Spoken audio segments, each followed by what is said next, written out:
we're fighting, we're winning. You see what's going on.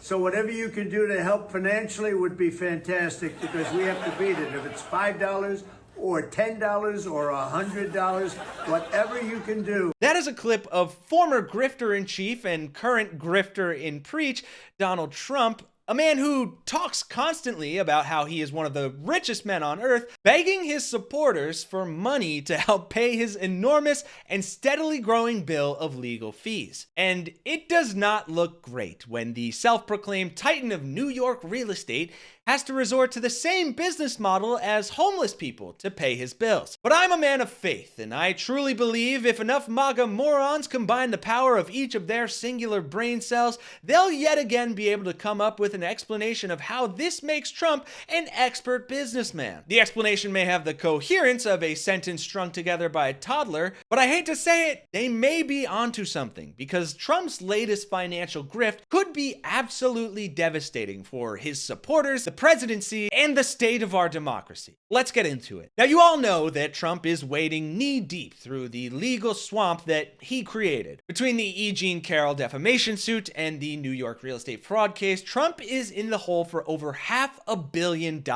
I guess he got tired of winning. And $500 million is a huge number, but it doesn't even capture the whole picture of Trump's financial woes. Apparently, since leaving office, he spent more than $100 million on legal bills alone, which averages more than $90,000 a day. This man is bleeding the yearly salary of a junior software engineer every single day. But that's not even the worst part, because none of it has actually been paid with his own money. Now, no one should be surprised by that, right? It's been happening for a while. We should also know, Lisa, part of this is he spent $50 million. This is what we got. His super PAC spent $50 million on legal expenses in 2023. On legal bills, investigation-related expenses last year, according to two people briefed on the figure.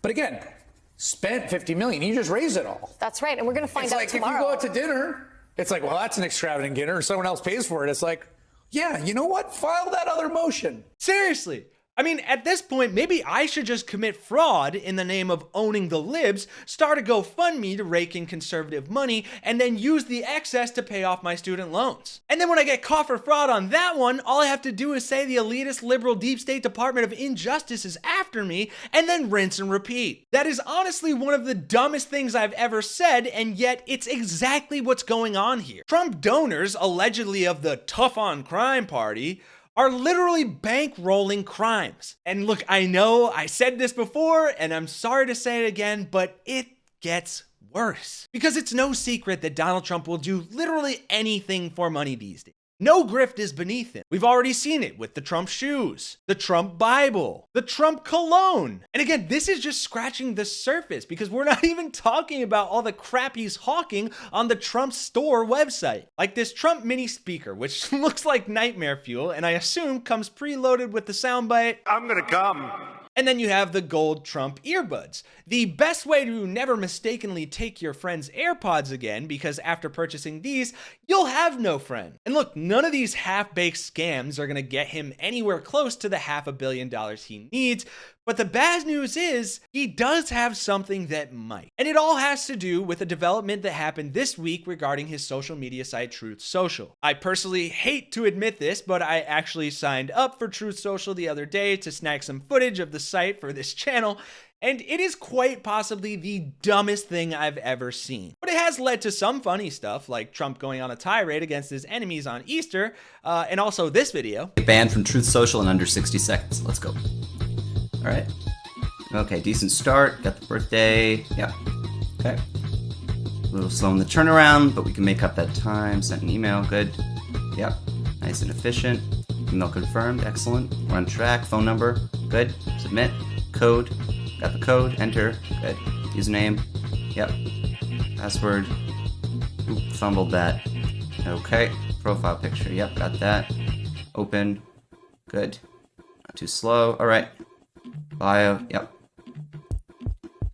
There we go. Saving. Good. Next. Cover photo. Got it. Upload. Oop.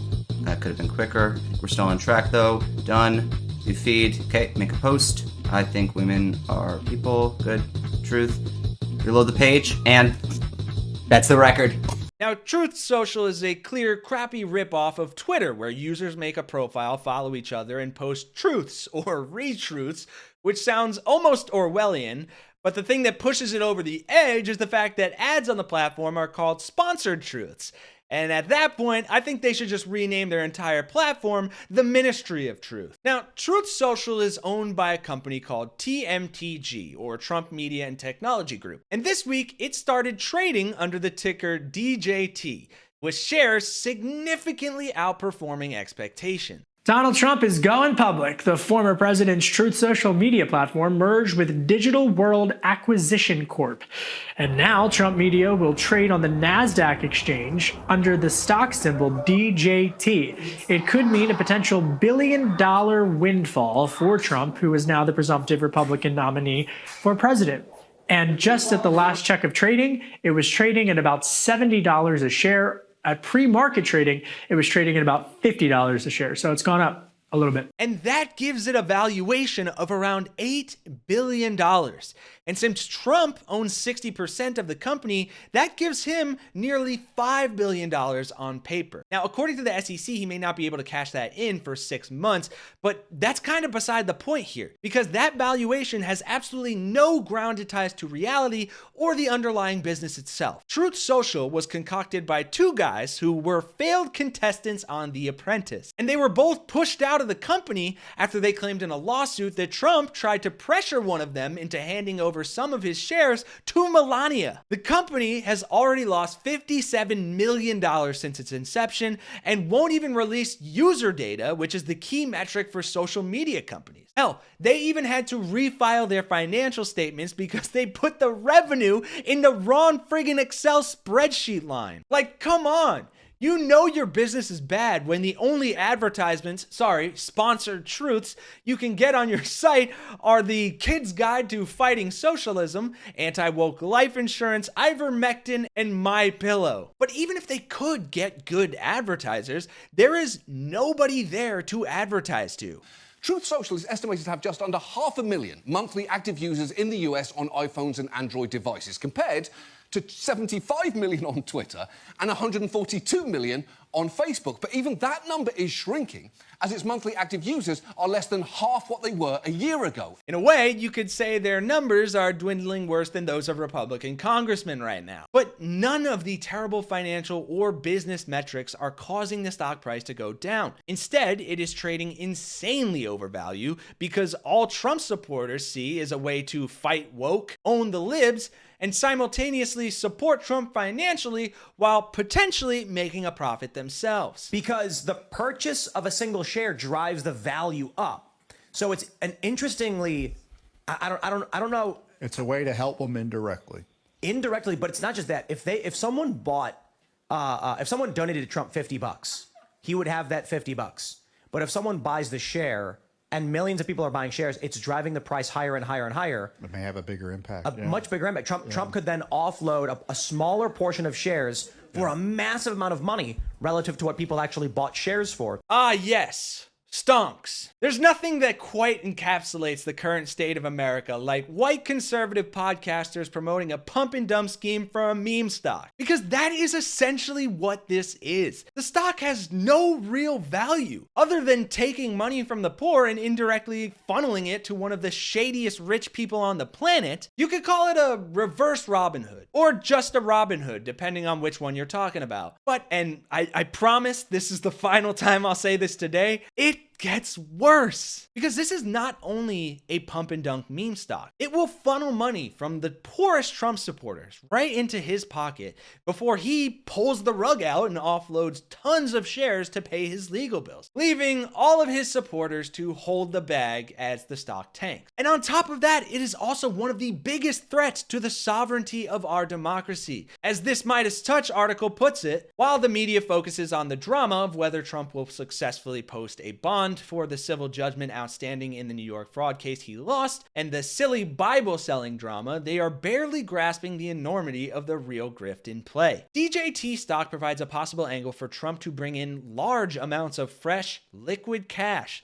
to rescue himself from the brink of financial dissolution and mount his campaign for president, motivated to pardon himself from the raft of prosecutions that now dog him, and to get revenge on a widening list of quote-unquote enemies. But not only that, it is also now a legal conduit for any amount of funding from any malign parties anywhere in the world to fund Trump's campaign, as well as bail him out of the financial jeopardies of the civil cases against him. And they go on to point out that the regulatory ring fences protecting our political system from foreign influence are of no protection whatsoever when the US public stock market is the conduit. Meaning anyone, the Russians, the Saudis, even China, could indirectly support Trump through the purchase of this stock, meaning he will be even less beholden to the American people than he already is. And sure, look, one can hope that the value of the stock just collapses after people realize they've essentially put their money into a shoebox that someone slapped a social media sticker on top of, but even that may come too late, and that is